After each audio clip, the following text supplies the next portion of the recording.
Immature concept of God comes from seeing the Torah as a storybook, where you got the God of Abraham. Now God's having an argument with Abraham's having an argument with God to like save the city of Sodom, who are up to no good, and God's like clearly a punishing God because He's going to destroy the city of Sodom because of people misbehaving in Sodom, which is I guess in English they call it Sodom and Gomorrah. Okay, I think the Sodom has something to do with the sodomy, but but what's interesting about it is sodium is is salt, and sodium's all you get down there at the Dead Sea. Everything down there where Sodom and Gomorrah was is salt today. You ever thought about that? That Sodom is where all the sodium is. It's just a massive like salt area, and but when you read those stories, you think of God as this God who's like, He's like a wheeler and dealer. Abraham's saying, if there's a couple holy people in there, maybe you wouldn't destroy the place. He's a wheeler and dealer. He's a punisher. He's a rewarder. He's clearly got it in for certain people, and then later God becomes the God of Torah and Mount Sinai, and now all of a sudden you got 613 commandments, which is 365 thou shalt not do, which breaks down to about 30,000 laws, and 248 thou shalt do, which breaks down to about 15,000 laws. Altogether it's 45,000 laws. But what can easily happen is your concept of God is just this God of deal making, reward and punishment, and a God who's like super concerned about like how you comb your hair, basically. Meaning it's a God who's involved in like your tiniest details. And how do you maintain a mature concept of God, and what is a mature concept of God? Now, we're going to go into a mature concept of God, and what you're going to realize in working on that, on a mature concept of God, you're going to have to somehow make it work with a God of Torah. Like, it's going to somehow have to be the same God, because we're not going to have two gods. We're not going to have the storybook God of the Torah with everything it says, and a mature concept of God be two separate gods. They're going to be in the end one. And some of the greatest thinkers in the world, some of the really great thinkers, I don't know if you guys heard the thinker named Alan Watts. You've heard of Alan Watts? Anyway, if you listen to Alan Watts, you'll grow a lot in your maturity of thought. But even the greatest, maturest thinkers can't help but consider the God of Israel as a petty God, built by some kind of patriarchy to cause conformity and control. You understand that it's somehow built to control us. And I heard a recent great quote. I think Jordan Peterson said it. He's another great thinker who I think has probably put it all together. But Jordan Peterson, he said recently, religion is an organization that makes sure you don't have any religious experiences. Which is a very interesting thing to say. I'm going to say that again. Religion is, I think he was quoting Carl Jung, that religion is an organization that makes sure you don't have any religious experiences. Because what does it mean to have a religious experience? Is that, in your daily life of order, with order and chaos, in your daily life of order, would you call having a truly religious experience, like a freak out experience? Would that be part of your order, or would that be more towards chaos? Which one? That'd be total chaos. Meaning, if you had a truly religious experience, like a real God experience, which in my family, we actually, once in a while, one of my kids will yell out, "Let's have a God experience. 1, 2, 3. And then the whole family, what we do is we all scream at the top of our lungs, which is an actual form of service of God, which is called primal scream. And I'm actually part of an ecstatic prayer group in Jerusalem that is a primal scream group. And so you should know that each one of you has a voice inside that you've never even met. Never met. Very few people. I brought a guest. Someone wanted to do the primal scream prayers with us. Really sweet guy from Mexico City. He's been observant for years. He actually came over Thursday to learn. Was that Friday? Friday, to learn Kabbalah with me. And he's an older guy and he wanted to learn Kabbalah. And so I taught him a Kabbalah class. And later I invited him to do the extreme prayer. He couldn't do it. Because until you've met your primal scream, you don't just walk in and find it. It's something you have to achieve. And I bet most of you have never even heard that voice come out of you. Anyway, but in my family, sometimes a kid will yell out, "Let's have a God experience," and they'll yell 1, 2, 3, and the whole family just goes, "Bah!" And then we'll be silent and just feel Hashem. We'll just feel Hashem right there. But it's chaos. It's chaos. If you want to go for God experiences, it's chaos. But what would you do if you created a tradition of Judaism where it's all about chaos? How do you control the group? Who's in charge here? If the name of the game of your group is chaos, in order to produce God experiences, and who says my God experience is going to be different than your God experience, and now you're going to have your God experience, what tradition do we follow now? Because everyone's having their own God experience. So what's real now? Well, wouldn't it be a lot easier just to create a really dumbed down, boring, quiet prayer service where everyone reads the page, quietly to themselves for the most part, and stays very much in their space, and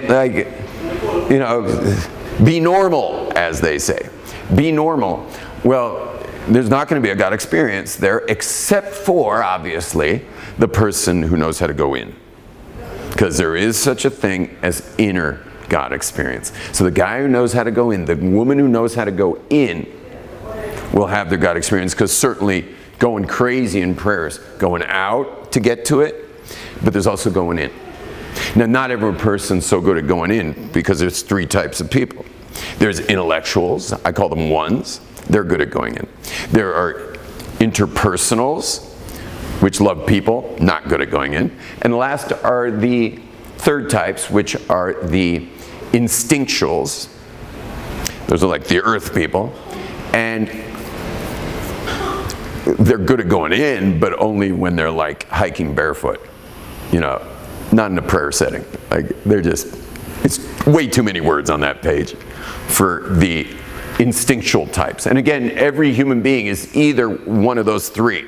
You have all 3, but one of them's your major. So you either major in intellectual ideas, or you major in people, or you major in things. So for example, I'm a 2, 3, 1. I'm mostly people, then I'm things. That's why I'm mountain biking, and in that room over there is probably one of the nicest mountain bikes in the country, because the nicer your mountain bike, the less you fall. Okay, and I don't want to fall at this point in my life. And really, the nicer your mountain bike, the less you have a mountain bike. Because think about it, if your mountain bike's just perfectly making it through the mountains, it doesn't really exist, does it? Meaning if your suspension and drivetrain are completely perfected for the terrain you're in, is there really a bike? Is there even a bike under you? Anyway, that's a fun thought for all the 3s. 1s are like, why are you even talking about bikes? 2s are like, where are all the people? And 3 is me racing through the mountains on my mountain bike, and afterwards going to get a sauna, having jumped in a spring before the sauna. And not to mention a cold beer. But all those are instinct people. Those are 3s. Now, it turns out 45% of the world are 2s, and 45% of the world are 3s. Meaning 45% of the world are people. 45% of the people are are instinctual people, meaning they like the physical world. They're into that. And by the way, I happen to know what everyone is in this room right now. And I'm just watching all you guys. I'm watching the ones, wonder what in the hell's going on in here. I'm watching the twos, enjoying myself. And I'm watching the threes, enjoying me talking about things like mountain biking and being out in the forest and like, you know, and I'm just literally, your facial muscles are working exactly according to what, as I talk about this, I'm watching your facial muscles move. Each of you are firing as I'm talking about ones, twos, and threes. So it turns out only 10% of people are ones. So everyone who thinks they're going to go in with prayer and read thousands of words, if he's not one of that 10 percentile who could go in on that, he's not even there. He's just not even there. That's the guy who's always coming late to prayer because he wants to do the bare minimum, get in, get out without any, without, dying of boredom. And hence ecstatic prayer sends you to, ecstatic prayer awakens the spirit within. And for that reason, threes should definitely be involved in a much more ecstatic prayer.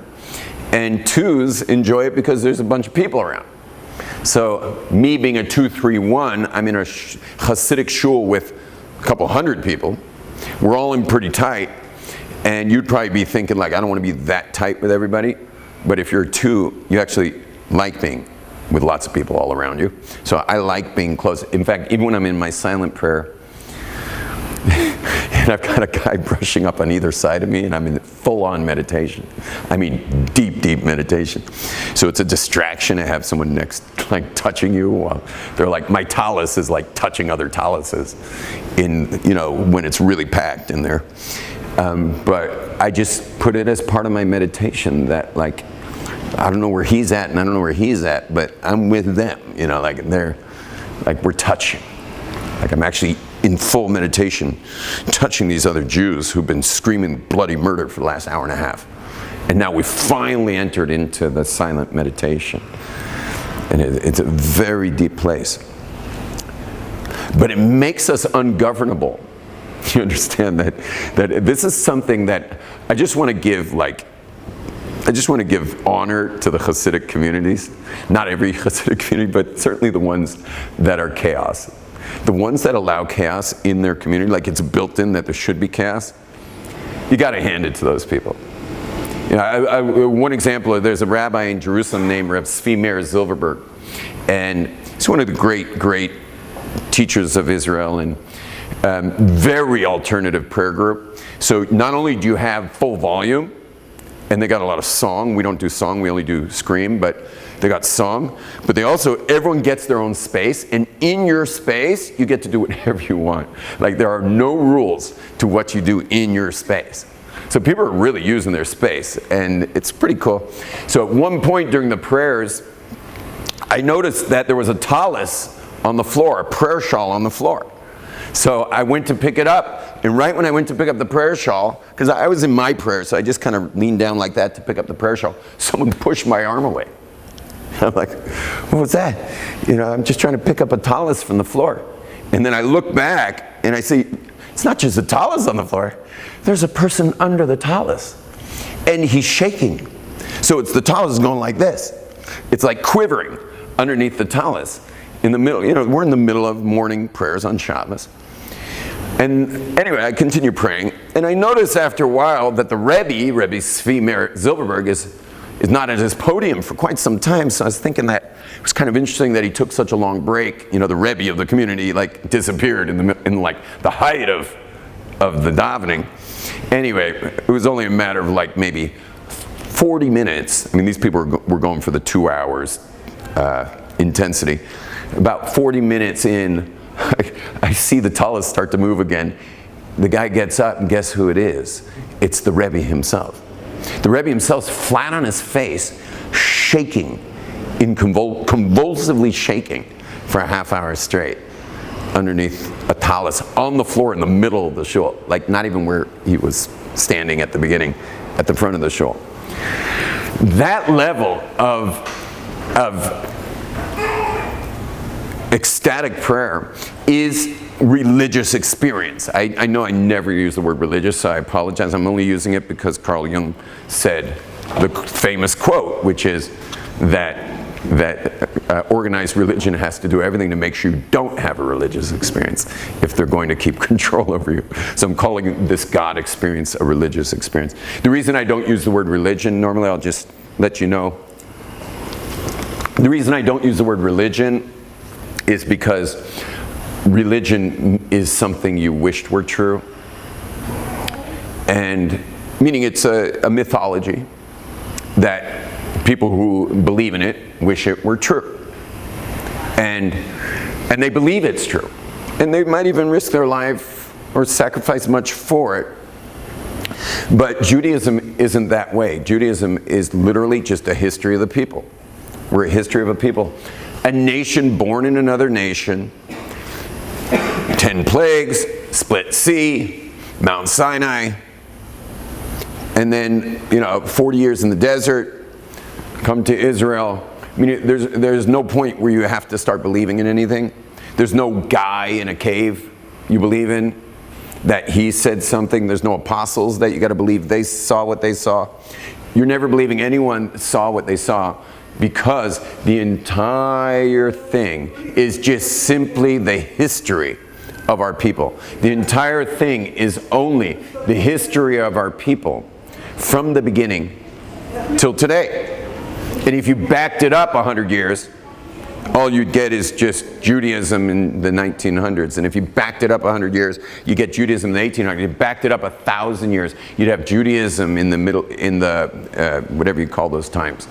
I don't know history, so I would just call it the time of the Rishonim. And if you back it up 1,000 years, you would be at the Second Temple period. And if you backed it up another 500 years, you'd be in Persia with the Jewish people and the whole story of the Persian Empire and the Jews and the story of Purim. And if you backed it up a couple hundred more years, you're in the First Temple period. If you back it up another couple hundred years, you got King David, and we already have his coins. We have, you understand, we have all that stuff. The archaeologists, the biggest atheist archaeologists in the world, don't deny David's existence as the king of Israel. And you back it up a few hundred years, and you got the period of time where we're conquering the land of Israel, and you back it up just a little bit more. You're literally on the shores of the Jordan River with Moses passing away and Joshua taking the baton and leading the Jews into the land of Israel. Like, at what point? And if you back it up a little, those 40 years more, you're at the surround sound OmniMax 3D LSD Sinai experience. So it's like, and at the Sinai experience, there's 3 million people there. If you look in the Torah, it says 600,000 men between 20 and 50. If you add the children, you add the elderly, and you add the women, you're 3 million Jews. That's the math. So it's 3 million Jews are there. Who are you believing?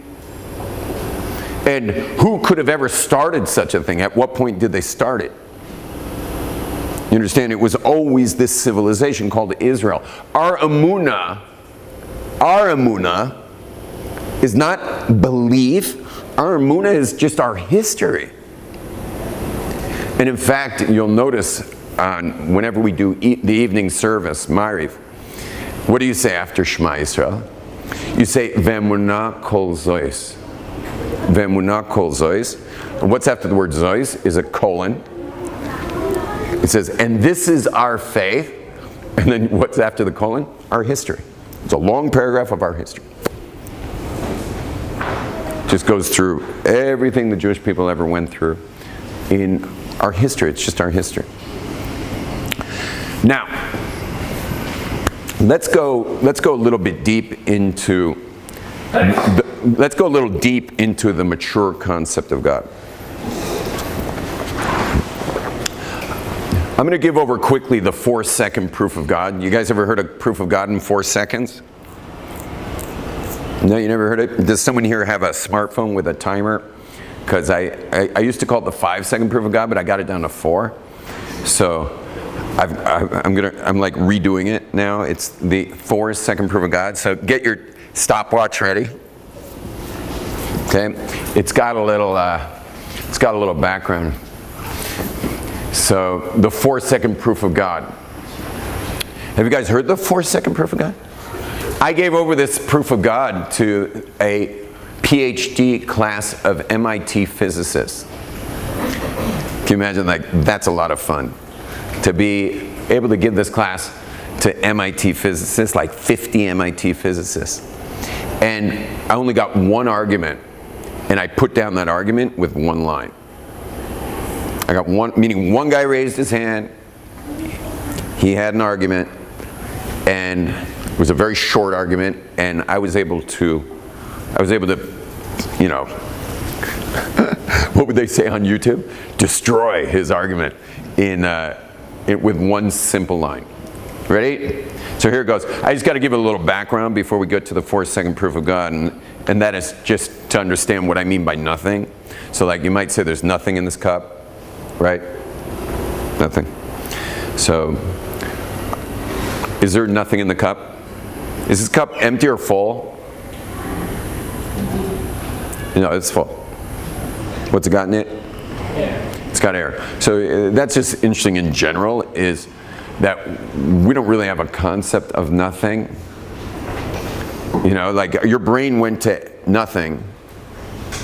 Meaning your brain can go there, but it's pretty interesting, the whole thought of nothing. You know, like what is nothing exactly? But I think nothing was introduced to the world by the Big Bang.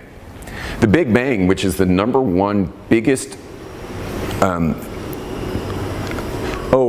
can anyone help me with the word kasha in English? It's the #1 kasha of atheists against atheists. The Big Bang is the #1 kasha against atheists. What's the word kasha? Maybe objection? Antithesis. Antithesis? No. Question. #1 biggest question? Maybe question is the simplest way to say it. Because the word kasha in Hebrew is such a stronger... In the word kasha is often translated as an attack question. Meaning the issue, the kasha is uprooting what you believe to be true. So, for example, atheists who believe there's no God have this attack called the Big Bang. And what's funny about this is Jews who are raised observant, they often think that Jews who are raised observant think the Big Bang's like a kasha on Judaism. Why? Because the Torah says the world's 6,000 years old.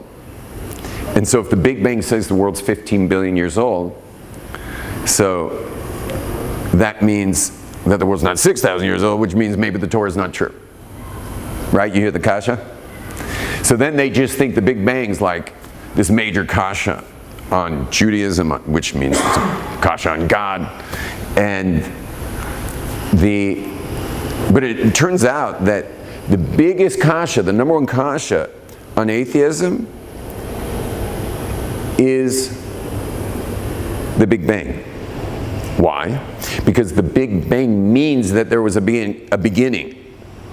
If there was a beginning, that means there was a before the beginning.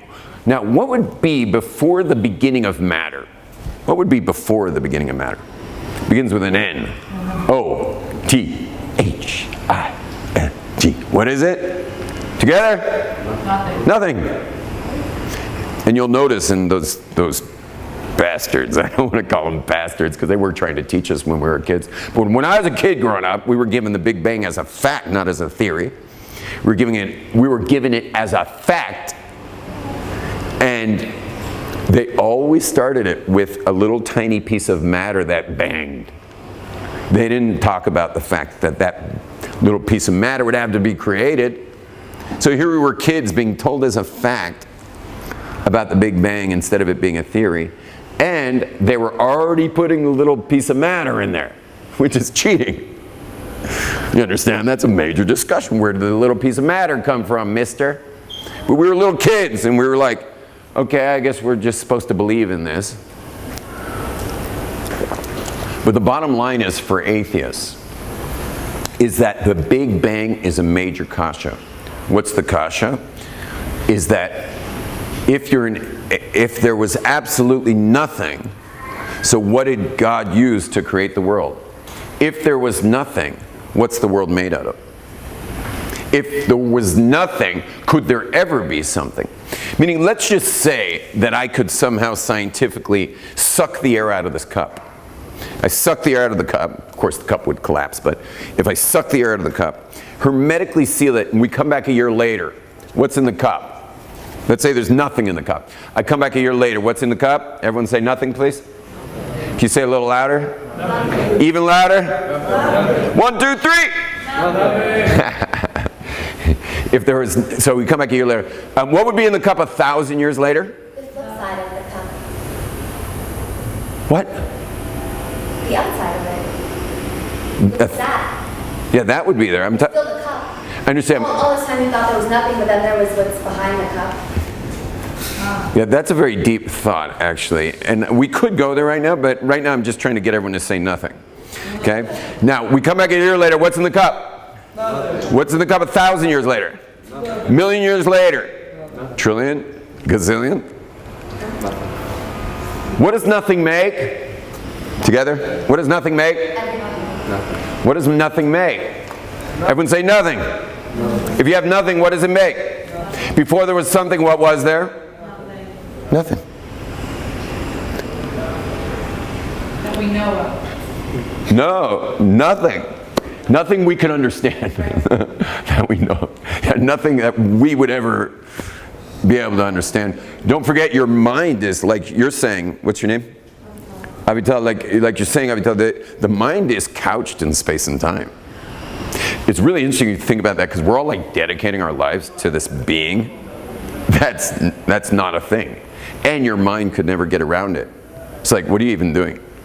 What are you even doing? Dedicating your life to God, who is nothing your mind could ever conceive. You know, imagine if I had no concept of my wife. Could I be in a relationship with her? But meanwhile, I'm in this super dedicated relationship with a being, and I have no idea what it is. I'm already hinting a little bit of what the Torah is. Remember what our original question was: how can a mature thinker have a biblical version of God? You know, that was, I don't know, those who came in late, that was our original question. How can a mature thinker have a biblical version of God? But how can a mature thinker have any concept of God? And the answer is you can't. You can't have a concept of God. All we know is that it was nothing, and we know nothing makes nothing. Now, the fact that nothing made something, the fact that we're in a physical universe that's expanding, we're in this gigantic space-time continuum that started at one point and is moving in an expanded universe fashion from nothing, means that whatever the nothing was is what we would call G-D.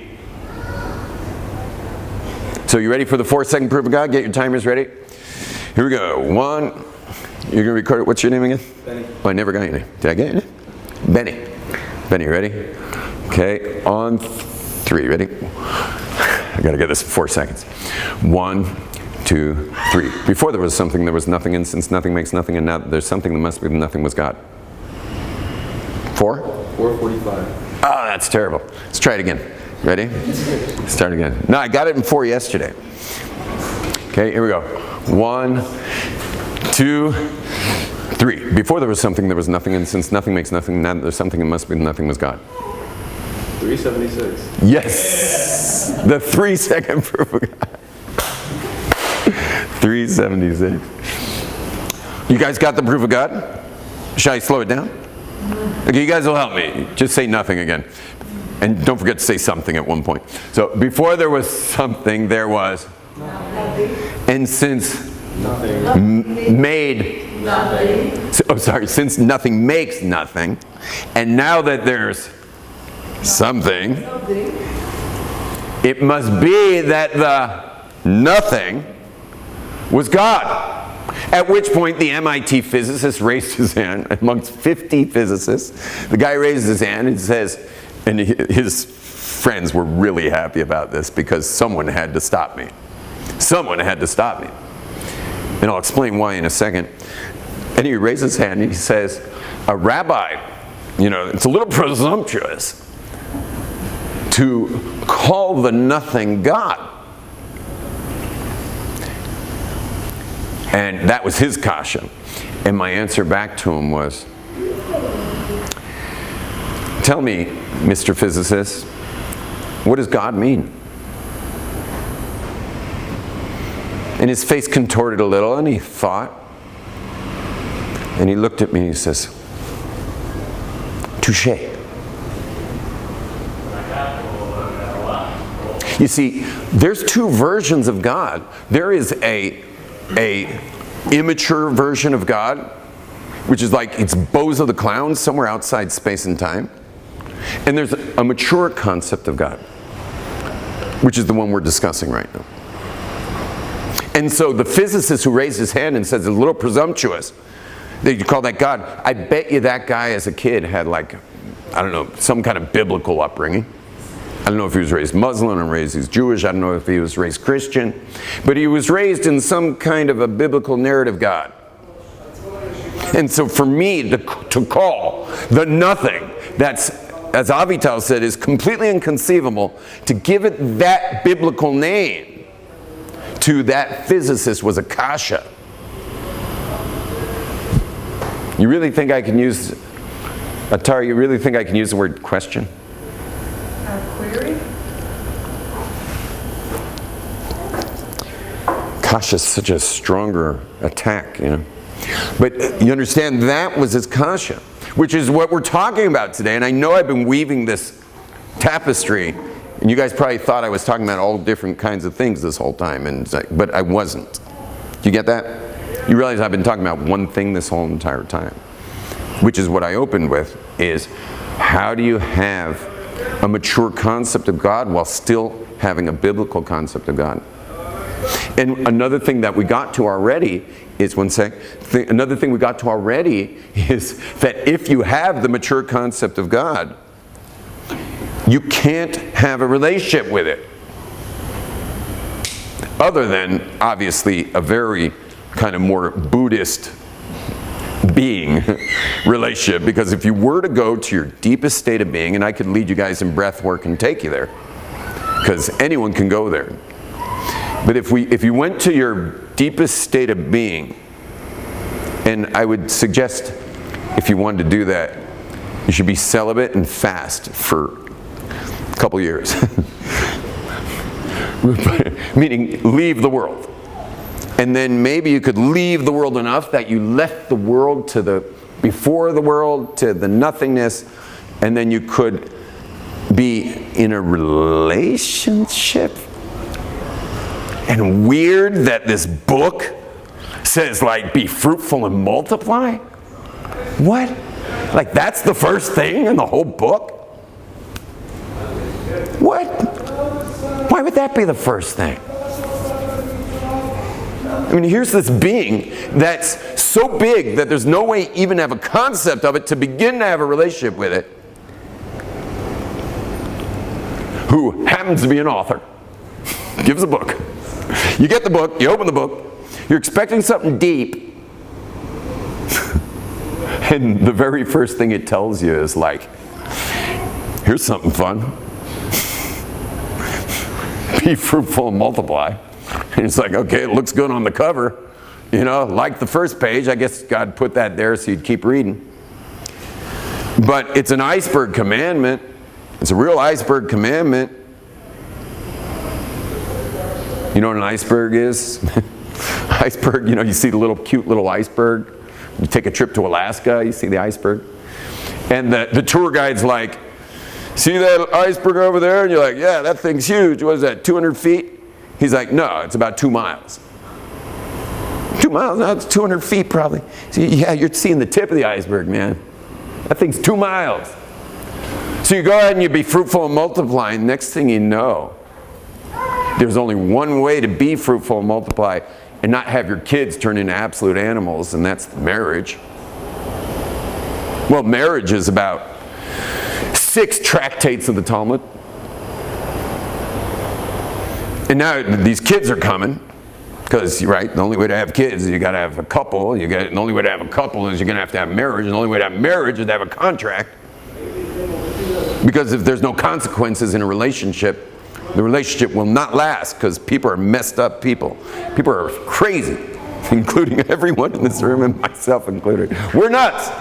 And if we don't have a contract with consequences, there's no way we'd stay married to that crazy person.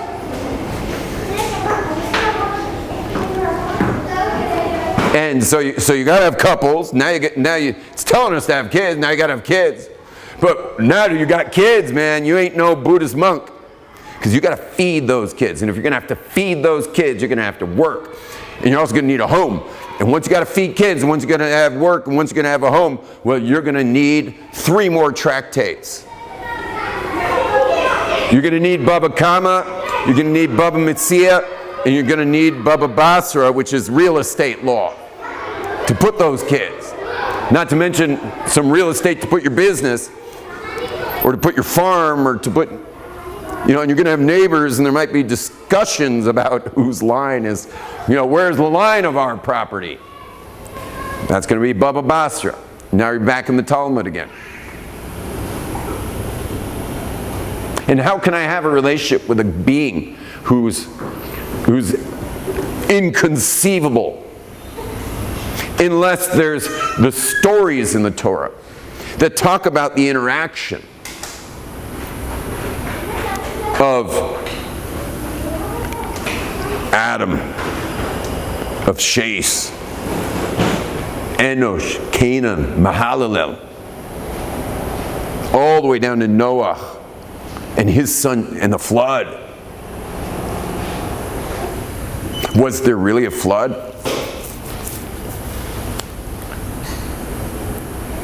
And the answer is, it doesn't matter. It doesn't matter. I mean, clearly there was some kind of flood, but it doesn't matter for what we're talking about. Meaning in our subject, it doesn't matter. But it's certainly talking about a generation of people that lost their way. And the next thing you know, like flood time. You lose your way, flood time.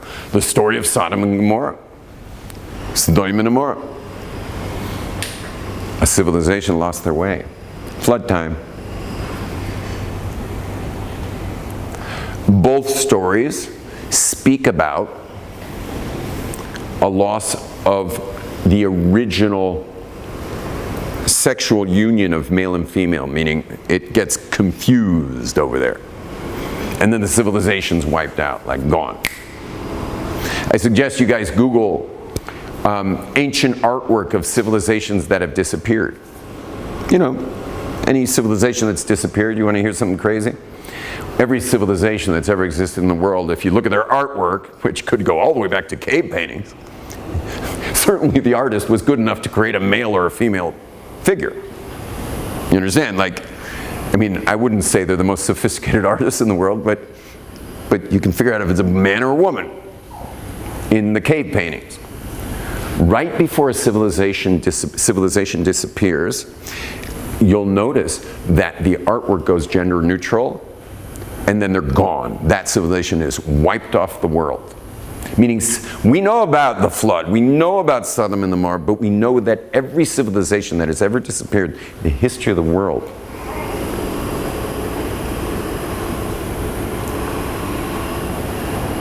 right before the end, right at the point where they had so lost their moral compass that the world turns like non-binary. And then it's gone. The Torah's stories are teaching us stories from God that He chose for us to understand Him, to understand lessons, to understand relationship. And by the way, if there was another planet out there, or even multiple planets out there with life, If there were other planets out there with life, they would have God. It would be the exact same God that created the world. The same nothing that made this place. And you want to hear something interesting? They could have a totally different Torah based on their experiment, because we're clearly God's experiment here. So they could have a totally different system. They might not have even gotten the Torah. You know why they might not have gotten the Torah? Because, think about it, why do we need a Torah? They never ate from the tree. Maybe they never ate from the tree, but then they would never really gotten started. You know, many elders would never discuss the free will story of Adam and Eve. It's an amazing thing. Because if you read the story, they're clearly tested. So there's free will, no? Shouldn't we teach free will from Adam and Eve? Except what? Could he have not sinned, Adam? Could we have this discussion? meaning his sin was absolutely necessary for the creation. It's part of the creation. So you'll notice most elders will never discuss free will in the ultimate free will story. So it should be a discussion of free will, yet if you look through the Torah, you see that the sages don't want to discuss that as a free will story, which is amazing discussion in itself, is why that story is not up to free will discussion. But again, nothing happens without it. I want to answer the question, why would a planet somewhere else not have gotten the Torah? So I want to take you guys real deep for a second, and then if you guys have questions, we'll open to questions. We're going to go real deep for a second.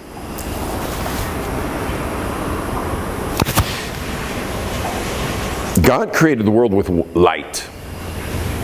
Okay? What do physicists say the world's made of? Anyone studying physics? What's the world made of? Waves, particles, vibrations, energy. There's a word right before energy. You're good. Matter. Right before the word energy, it's two words. The word's light. Yeah, the world's made of light. Light. Yeah, light energy. Yeah, the world's made of light energy. All the waves and all the particles are all a flow of light energy. Yeah, the world's made of light. You can look at physics later and check out what the world's made of. But the world's made of light energy. What do the Kabbalists say the world's made out of? What does Kabbalah teach us for thousands of years? Light. The world's made of light. What do the physicists say the world's made out of? Light. Light. Oh, the world's made of light. Okay. Well, if God creates the world out of light, do you realize that the light would kind of overtake us? Could you exist? Could you exist in that light without it being filtered? No. Not at all. Could never be able to exist. And right now I only have overhead lights, which is terrible for filming, but can you see my hand over here? Oh, maybe the board.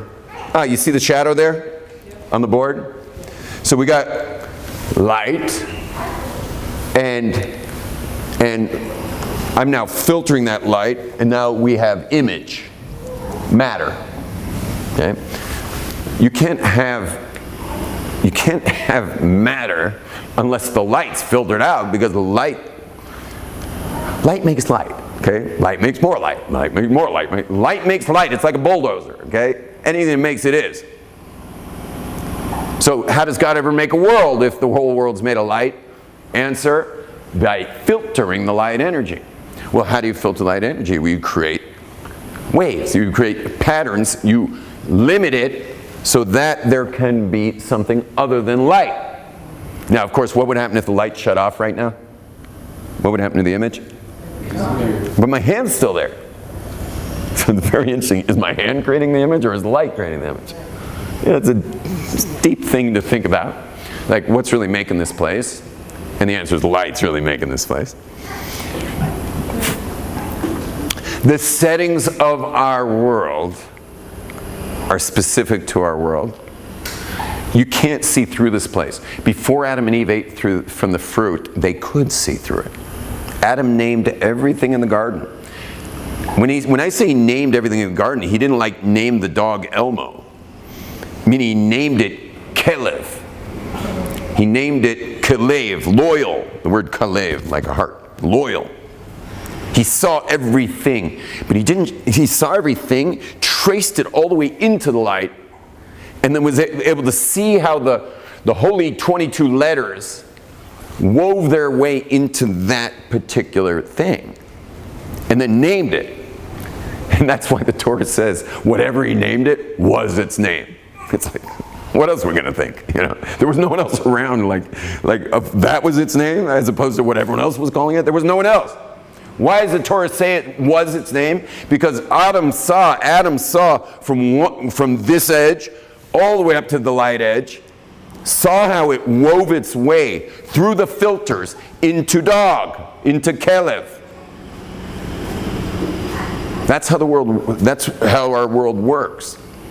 It's filtered light. This filtered light becomes hard now. We could go deeper about it, but let's just say like this. What if the light went off right now, Miss Phillips? What would happen to that? Meaning, what would happen to you? What would happen to you? What would happen to you if the light went off? Which light? The big light. The Hashem light. Yeah. You're gone. What would be left of you if the light went off? Well, there'd be nothing left of you. But what if he switched the settings a little bit and let a little light through? What if a little more light came through? What would we all experience if God just turned down the filter 10% and allowed 10% more light to come through? Do you think anyone in here would have a doubt there's a God? Yes. No, I'm saying you're now seeing through things. Things just turn translucent, which means what you'd be seeing is letters. I mean, you would see the vibrational energy inside of the thing. And I don't know if you know this now, but check this out online. This will blow you away. Is all the scientists, meaning the evolutionary scientists, today, right now, check this out online. Go on YouTube and check this out. All the top evolutionary scientists are giving up on evolution because they're finally finding out that no matter how much they trace the chromosomes of DNA, no matter how much they trace it back, it always comes back to intelligence. So what are they? Meaning they now have discovered that it's so complex that it's only intelligence at its base. That it doesn't come to simplicity. It just boils down to intelligence, which is just beyond. But that's what's happening now. That's where we're at.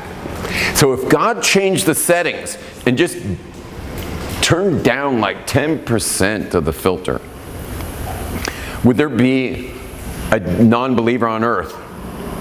There wouldn't be a non-believer on earth. There'd be a burglar on his way up the back wall of a house full of sleeping people. And the husband, of course, hears the burglar and quickly gets up and he's like, oh my gosh, he doesn't have a gun, and the guy already cut the electricity to the house. And he also burned out their Wi-Fi and stuff, and they're way up in the hills. There's no cell. They were just going off Wi-Fi. And the husband's freaking out. And while I'm talking like this, all of a sudden God says, okay, Rabbi Yom Tov, I'll give you 10% for an hour. 10% off the filter for an hour. The guy gets to the window of the master bedroom and sees the husband. They're looking at each other in the window, and all of a sudden the burglar just starts sobbing. And he's loaded. He's going to kill the guy. He was going to kill the guy. They just start sobbing. The owner quickly undoes the window. He shouldn't fall. Pulls him into the house, and they're hugging.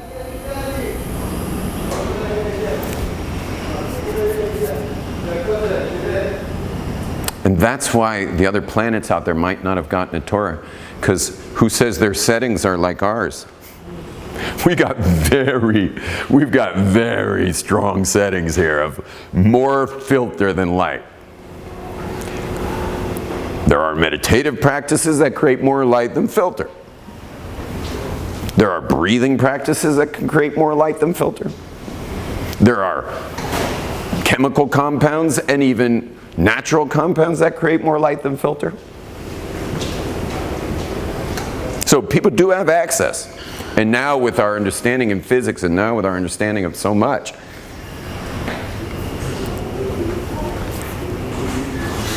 so that's why those civilizations on other planets, which I don't say exist, I'm saying if they existed, may not have needed the Torah because they wouldn't have had the same settings we have. And they would have already worked it out on their particular planet. If they did have similar settings to us, would their Torah read the same? Moses, Isaac, Jacob, Abraham, would their Torah have the same words? No, totally different words. And you might be disappointed, you know, if you were on that spaceship and you went up to that planet and you're like, you know, and we brought a rabbi with us. And the rabbi's like, did you ever get a book by any chance, like at some point in your history? And they're like, we did. And they're like, yes. So they pull out their scroll and it's totally different words. He'd be like, oh, what a disappointment. But then he says to him, hey, do you happen to have mystics in your community? And like, of course we have mystics. They live up in some mountaintop called Tzfat. Oh, amazing. They have the same. We also have a mystical mountain called Tzfat. Hey, that's great. So, turns out that on the spaceship, he was still meditating, but one of the mystics from the mountains of Tzfat came out of the spaceship. And he met the mystics on the mountaintops of this mountain. And they open up their scrolls and they start teaching the secrets behind the words of the stories. Because they had their stories and they had their stories. Different stories. But they start teaching the secrets that are underneath the stories. And guess what? It's the same Torah. It's the same exact Torah.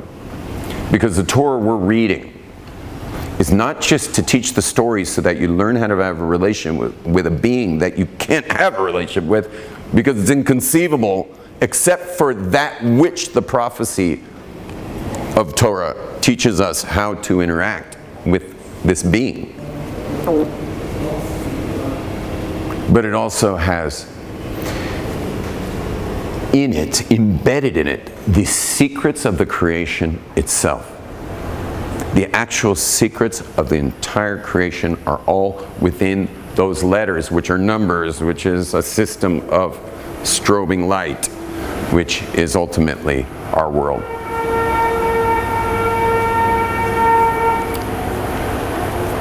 Well, I could take questions. Any questions?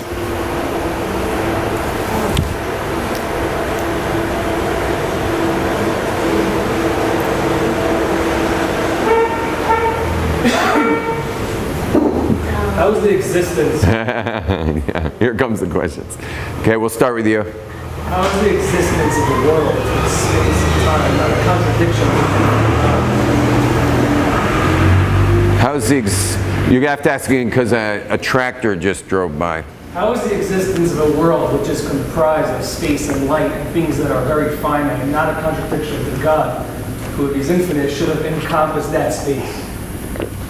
So we didn't go there, but I'll just say it quickly, since we already went pretty far. Before there was something, there was nothing. Okay, what did we call that nothing? God. God. If all there was God, what did God use to create the world?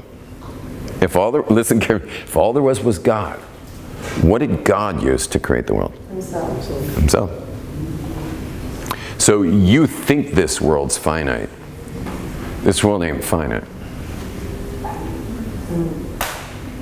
It's not finite. It's all part of God. Isn't it interesting that all of us came from absolute nowhere also? Think about it. You're like one day you became this conscious being.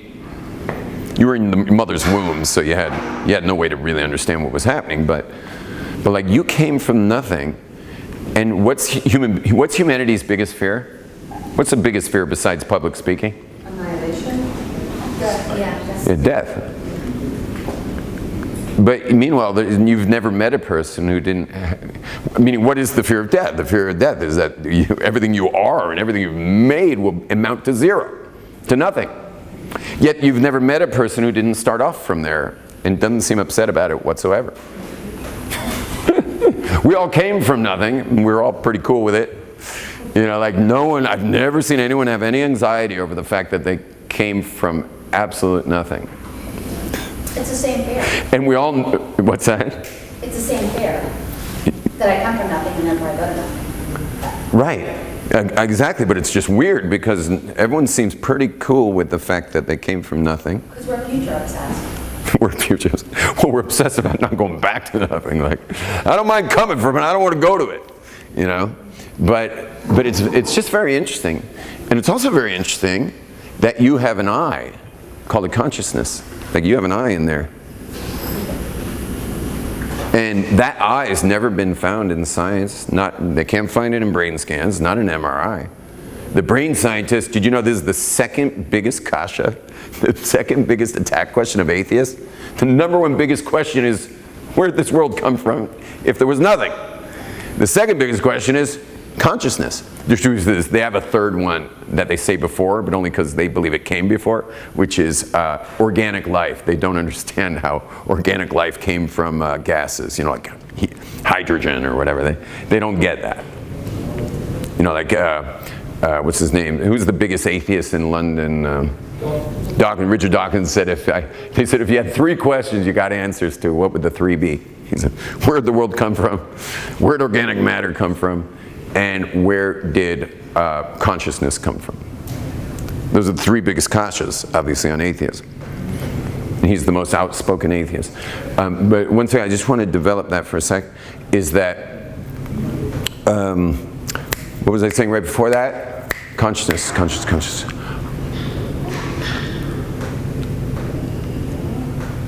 Oh, consciousness is not from here. And you have it. So you have this I that's clearly conscious. It's not part of your body, but yet it seems to follow you around. And for those who pray, we have two words for that. We say it several times a day. You know what the words are? Who knows what the two words we say to recognize the miracle that your eye follows around your bag of bones? Why does you ever notice that? Like no matter how fast you run, you can't seem to get ahead of this bag of bones. Your consciousness always hangs around it. You know what the two words are that we mention it as a miracle every day? Multiple times. No? The words are umafli lasos. Umafli, which means to wonder, and the word lasos is an action, meaning he acts wondrously. When you click on the words, he acts wondrously. Is mafli lasos. He causes wonder. Is when you click on those two words, it's actually about the fact that your eye hangs around your bag of bones. Now, what happens when your bag of bones dies? You think the eye dies? Your eye has nothing to do with the bag of bones. The miracle is that it even hangs around it. When you die, when the body is no longer limiting you, which is what it does, think about what your body's doing to your eye. Your eye is part of the big eye. The big guy. Your eye is part of the big eye. And your body limits it. It has you in here like as if this world is all there is. Very interesting to think about. I'll tell you one thing it does. It takes away your fear of death. It doesn't take away your fear of a grotesque death, but it does take your fear away of death, meaning no longer being in this bag of bones here. But you understand, like the Jewish concept of consciousness and God, consciousness being a part of God. It's a chelik, a portion of godliness inside of you. It means it's eternal, which makes you automatically not afraid of death. You can't be afraid of death and be a fully practicing Jew. Again, it doesn't help much for an awful death. Awful deaths suck, no matter how you slice it. But we have some kind of teachings that it's it helps with the next world, I guess, because you do have to pay the piper for your stupid moves in this world. So something about an awful death is like better for you for some reason, but I'll pass. I'll go without the awful death, please. Yeah, and I've already, I've been through so much with my extreme sports and various other extreme chaos activities that I think I've had plenty of awful deaths already. And I hope I'm done with my awful deaths and I just prefer to have my family all around me, and I'll be really old and I'll cry and bless each kid and tell them how much I love them. And I'm hoping that they'll record it, because not for them, for that they could play it live to the people, because when I walk around and people keep interrupting whatever I'm doing, which is usually just trying to get somewhere, and they say what a difference these classes made for them, it makes more of a difference for me to go to bed every night knowing I made that difference for people.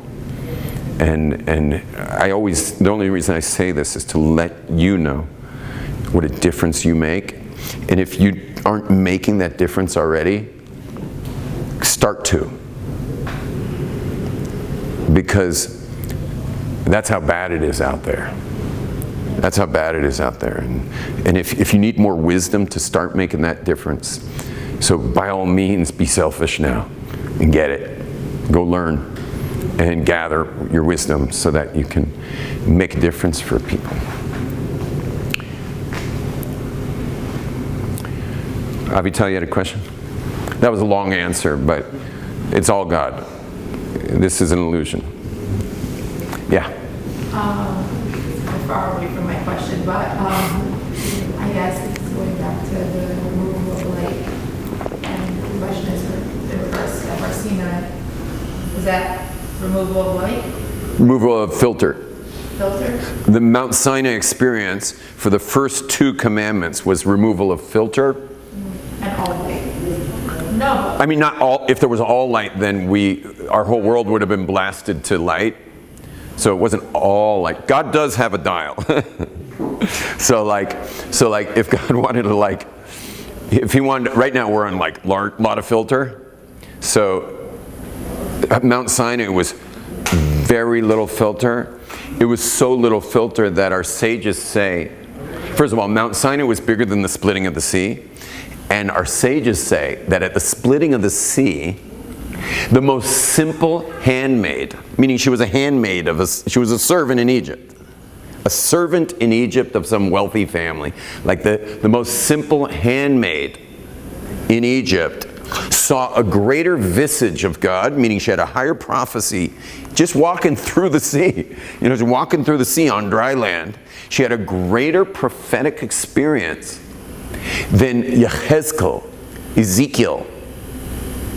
who, I don't know how much you know about Ezekiel, but Ezekiel the prophet saw the chariot that if you started studying the Kabbalah about this chariot from this day forward and didn't do anything but that during your waking hours, when you would die, if we came and interviewed on your deathbed and say, did you finish?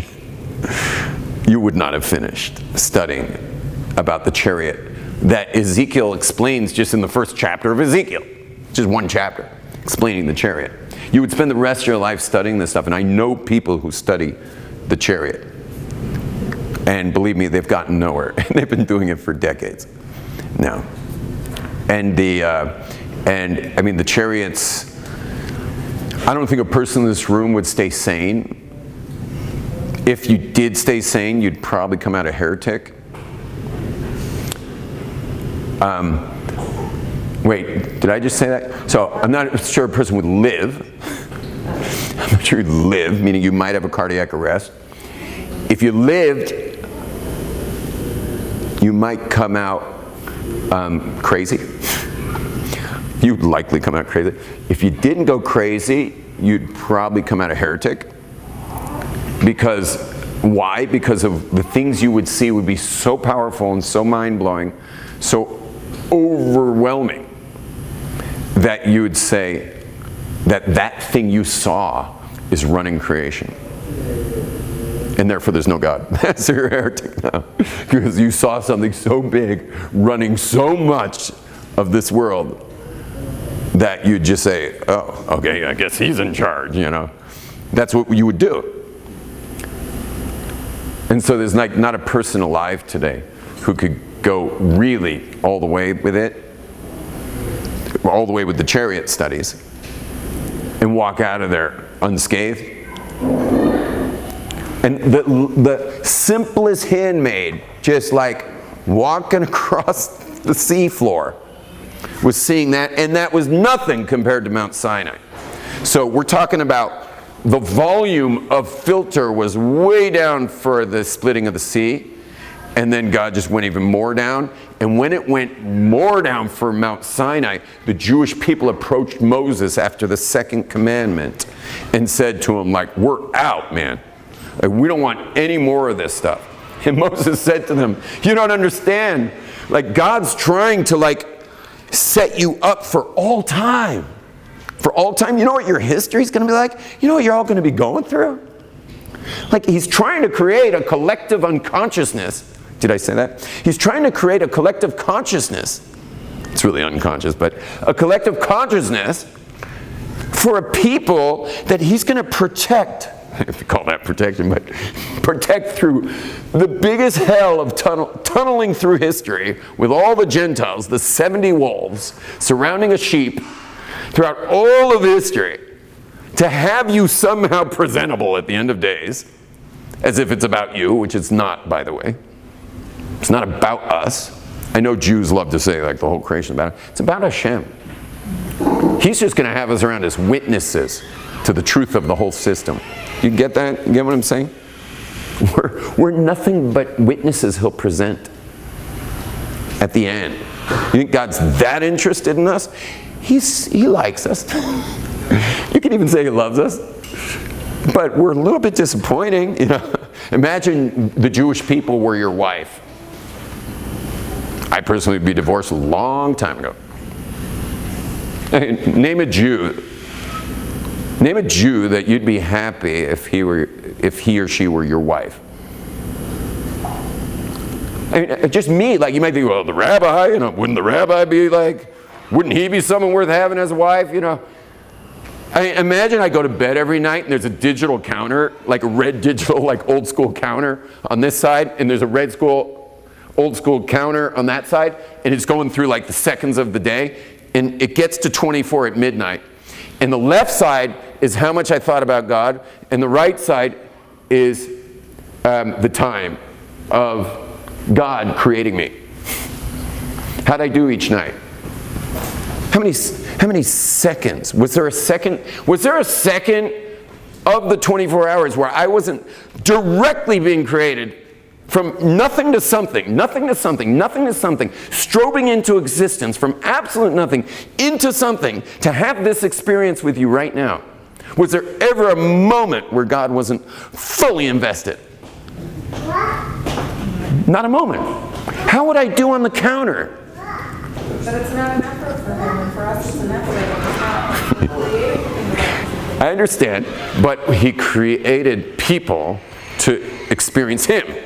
And he created the Jewish people to be this, like, you know, treasured nation, this Am Segula, this light unto the world. And we're like at one of our lowest depths right now. Since World War II, we are like, right now, in the eyes of the world, we are detested. You understand? We are not. I was just at a jazz club in downtown LA, and I was on my way to the jazz club, 2 in the morning, walking around downtown LA. I had no idea if this was even safe, and I'm going full Hassidic, and I'm walking through downtown LA, and I'm going to a jazz club to, you know, just hear some live jazz, and I just got to mention this because I haven't told this to anyone, but I found an old African man sitting on the floor, and when he saw me approach, he just kind of looked up like that. He didn't really meet my eyes, but he said, "Could I have $1? Just want $1." And of course, you know, I'm coming straight out of Jerusalem, and I just sat right down on the floor. I sat right down on the sidewalk, right across from him. So he was kind of shocked that I did that, because he's just been asking for $1 for whoever walks by at 2 in the morning. We're not a lot of people out. And when he saw my face, he was shocked. He sees my payas, sees my kippah, sees my beard, and his eyes roll up in his, maybe let's close the door, there's too many people right now walking by. His eyes roll up in his head, and he just starts like speaking out about Abraham, Isaac, and Jacob. And he's just talking about the forefathers now. Not looking at me. I'm sitting kind of a little I'm across from him, but a little to the left, so I can get a little closer to him. And he's just kind of looking up and just speaking of Abraham, Jacob. Every once in a while he looks at me. And I said, "Forget that, man. I'm giving this guy $100. Because the guy's on the street. It's like, let me give him $100. So I open up my wallet. There's no money in my wallet. So I walk up to these rather rich-looking people outside a marquee of a major concert that just let out. And so I go up to these people, and there happened to be a horn player I knew there. I said, "Dude, you got $100?" And he's like, "Yeah, I think so." So he's pulling out $100. I'm gonna quick pay him, and and we go to the guy to give him $100.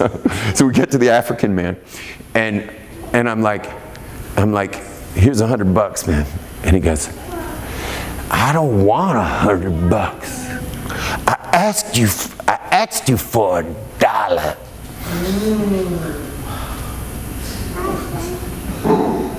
And I look over I don't have $1 either. I just flown in. I just got to America. I have no American money. I have shekels. Wasn't going to give him shekels. So I said to my friend, "You got $1?" He's like, "I got $1." And he gave him the $1, and he says, "God bless you." By the way, I tried to push the 100 on him. I didn't just leave it at that. Nothing doing. I get to the jazz club. They were not expecting in the jazz club a guy who looks like me either. So I got a lot of people coming up to me asking me all kinds of questions. But eventually, I got pulled into a booth because there was an Arab Muslim in the booth. And this whole time, I'm thinking like America's not safe. I'm watching riots, protesters. This whole escapade in downtown LA I was a little on edge. I'm like, what's going to happen here? I found out what's going to happen is nothing, other than good jazz and a lot of nice people. So it turns out that I think the media is skewing the proportions, meaning it's true things are happening, but it's skewing the proportions. So, because I really met a lot of friendly people, including the Muslim who pulls me into his booth with all his friends around and starts having a whole talk about the Palestinians with me. Anyway, but what we got to at the end, which really blew his mind, when I was done, he was like, "I'm going to have to really think about this." But by the time I walked out of his booth, he was like, I was saying to him that this has nothing to do with the Palestinians. The Palestinians are the most recent representatives over the last 300 years of people whose job is to wake up the Jewish people to their mission to be a light unto the nations. And inasmuch as we are not that light, we get reminded. And this has nothing to do with Palestinians. Who are these Palestinians? They're nothing but the most recent version of, hey, these Jews should be doing their job. And so he was more or less satisfied, didn't know what to think. He said he'd have to think about it. And I got out of the booth and whatever. But we're like, this whole ego that the Jewish people are what it's all about, we are definitely super, super, super important to this whole thing, especially Kabbalistically and especially understanding the narrative of creation, but we're really just going to be the witnesses at the end for God's glory. This is all about the light in a highly filtered situation that is going to shine through at the end of days, when the ego of the nations is finally, when they're taken down to their knees. You understand, whenever America's nice to Netanyahu, whenever they're dealing with Netanyahu, they're going good with Netanyahu, giving him his weapons, whatever, don't be that excited. Don't be that excited. All it's doing is pushing it out a little, pushing out history a little further now. But you don't think America's going to be taken down to its knees? The whole story is the biggest, most powerful country in civilization in the world is taken down to its knees, and then the Jews, come out.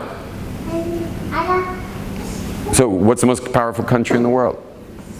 There's a couple of them, but still holding on by a thread is the U.S. So you want to be friends with Israel? Okay, God will preserve you, because remember the original rules: those who bless him will be blessed, those who curse him will be cursed. So is it any wonder that there's all these American Congress people and various possible presidents cursing Israel? Is there any wonder? We're getting towards the end.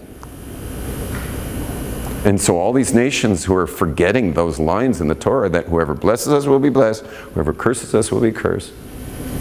This is what I say, by the way, when I get anti-Semitic comments on the street. It doesn't happen too often, but it's happened a few times. I always just say to them, whoever blesses us will be blessed, whoever curses us will be cursed. It's your own fate, bro. Sealed your own fate. So, if America wants to keep blessing us, so it'll push things out a little further for them.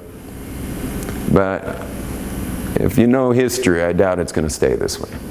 If you know the history of the Jewish people, I don't think we're going to finish with like one friendly wolf. Remember, we're a sheep among 70 wolves. We're not going to have one wolf with like a little bonnet, A wolf in a bonnet's a wolf. Okay? It's like, it gets a little closer to the sheep, but, it's not going to become friends with the sheep. So, chances are, we're in for a very extremely special ride coming up. And it's our job now is to be the Am Segula. We got to be that nation. We got to be the treasured nation. We got to be those people that God intended us to be that representative of Hashem in this world, and to bring redemption in any way we can. But in the end, it's just going to be Hashem's glory. Hakol bara l'chvoid. The whole world was only created for His glory. That's it. And we're just going to be the witnesses at the end. The question is, will we make it? Meaning we, yes, the Jews will make it, but will you make it?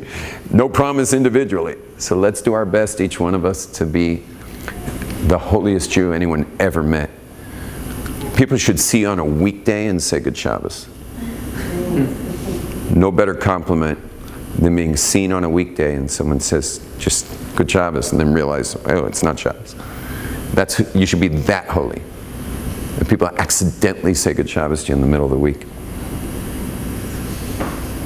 Shkoyach. Thank you very much, everyone. Thanks for coming. We're going to be doing this every day. Thursday's going to be the last day of me. I don't know if they'll do someone else next week, but Thursday's going to be the last day of me, just because I got to be in Lakewood. I'm just there. I'm not missing Shabbos. I like Shabbos in Yerushalayim, so I'm doing Shabbos here.